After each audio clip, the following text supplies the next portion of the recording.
Yo, welcome back to the channel, everyone. Sorry for not uploading these last couple of days. I know that's not like me ever since I got the car back and started uploading consistently, but it was for good reason. I had a lot of work to get done, and actually I'm gonna have even more work to get done this week. But the good news is the car is going to be getting tuned on E85, 100% E85, and that's going to be happening the next video. So the next upload you see after this on the channel is going to be me getting the car dyno tuned on E85. Now, the power goals that we're going to be going for are going to be between 370 wheel horsepower and 400 wheel horsepower. Now, I understand that is pushing the stock F820, but that's what we're going to be doing here on the channel. You guys know the built motor is the next, upgrade on the list, and I kind of want to see how far we can take the F820 and how long it can actually last running 370 to 400 wheel horsepower, because a lot of people are on the edge of what are the real limitations this car can take with those power numbers, and also what are the real limitations this car can take running a small turbo. Now, the Greddy turbo that I have, the T518Z turbo, is a very, very small turbo. So we're gonna have to push around 9 PSI on the low map, as well as pretty much probably 14 to 15 PSI on the high map to achieve 370 upwards to 400 wheel horsepower. Now, on the 9 PSI map, I think the car is probably gonna make around 300 wheel, literally probably exactly 300 wheel on 9 PSI, maybe a little bit more. And then on the 14-15 map, it should get close, if not hit 400 wheel horsepower.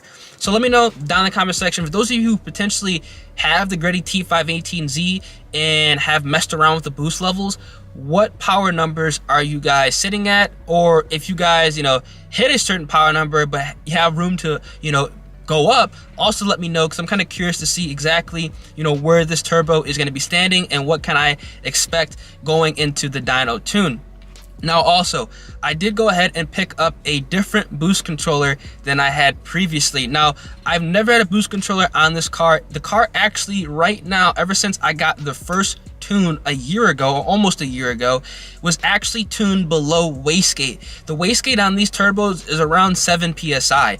I'm actually pushing 6 PSI, so it's actually below the wastegate. But the reason for that is I had the stock clutch, so you didn't want to blow it up. Now that I've fully broken in, the ACT clutch with the lightweight flywheel, I can push a lot more wheel horsepower and torque, so we're gonna be going ahead and bumping that up. Now, I previously had a Grimspeed boost controller for my Turbo FRS. Now I went ahead and actually got rid of that Grimspeed boost controller, and I picked up the Greddy Profec Boost Controller. This one you can actually go ahead and fit it in the car, and this one you can actually adjust the boost levels on the fly. So you have a low boost setting and a high boost setting. So my low boost is going to be 9 PSI, the high boost is going to be between 14 to 15, depending on where 14 PSI gets me in power. If it's around 390, we're going to keep it at 14. We're not going to crank it up anymore. But if it's a little bit room to improve, we're going to go ahead and bump that up to 15, because I believe that is where this turbo is going to be maxing out at. Anything past 15 PSI,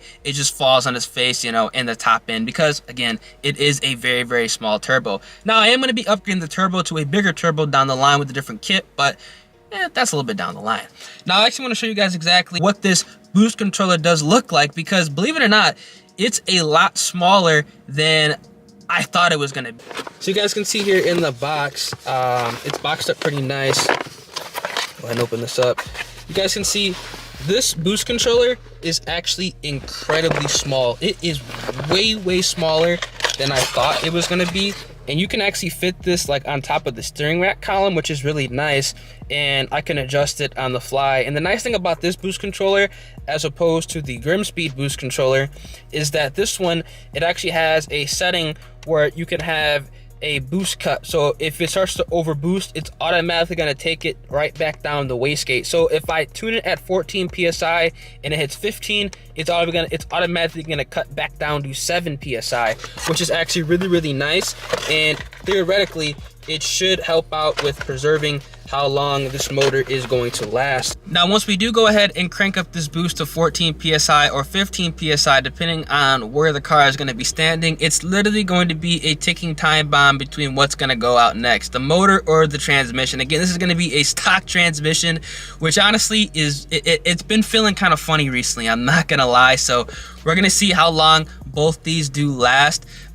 This boost cut feature should preserve it a little bit longer, but if it can last to like, what, November, December, I'd be happy with that. We'll find out. We have a backup plan, or I have a backup plan if it does go kaboom. Hopefully it does not go kaboom on the dyno. Not gonna tear all this, because I am actually going to be filming and recording the car on the dyno, luckily, because the last time I was not able to do that. This time I'm gonna be able to see everything, you know, happening firsthand. I'm gonna be able to see exactly how much power the car makes. So it's gonna be a pretty interesting turn of events once the car gets on the dyno, the boost controller is hooked up, and you know, the tuner starts going ahead and doing his thing. So I want to make this video to update you guys on what's going to be happening with the car, because I didn't want to go ahead and update, or not update, just drop like a tuning video on E85 without actually letting you guys know exactly what's going to be happening. So next upload you guys see on the channel is going to be me pretty much getting the car tuned on E85 with a 9 PSI map and a 15 or 14 PSI map. And then after that, we're going to go ahead and we're going to have some fun with the car, because, you know, I had some a little bit of runs this weekend just to see where the car was going to stand. I have not ran the car. I've not put the car literally in redline in like 6 months, ever since I, you know, pretty much put it away for storage, got the new clutch put in. I haven't raced it in like months. Finally did like a couple of days ago, and honestly, I was very, very impressed. Now, again, I'm gonna be racing the same guys again when I do turn up the boost and put it on E85, so stay tuned for that. A lot of you guys that saw the previous runs in the channel against the 350, the 370, my buddies JDL, BRZ, I raced a Gen 1 Coyote, and I'm also going to be running, I believe, a Gen 3 Coyote as soon as I actually get this tune done, and a Scat Pack. So we have a lot of runs lined up. I'm very, very curious to see where this car is going to stand with the high boost setting, and honestly the low boost setting as well. So if you guys are excited and you guys want to stay up to date and pretty much, you know, figure out how long this motor is going to last, you know, pretty much pushing 400 wheel horsepower on 85, make sure you guys drop a like on the video, subscribe to the channel, and also turn on those post notifications so you guys are notified immediately when I upload a new video, and can stay up to date and with the documents on how long this car, this motor is going to last. Because I know a lot of you guys are pretty interested in figuring out, you know, where you can actually take these F820s, because nobody on YouTube actually really uploads this stuff. Nobody actually like documents how long, you know, a stock F820 with a small turbo kit with a boost controller that can cut the boost, how long will it last, you know, pushing the limits. So yeah, I'll catch you guys in the next upload. Hopefully everything goes well. Knocking out Quintera. Shit. I'm gonna catch you guys in the next one, man. Deuces.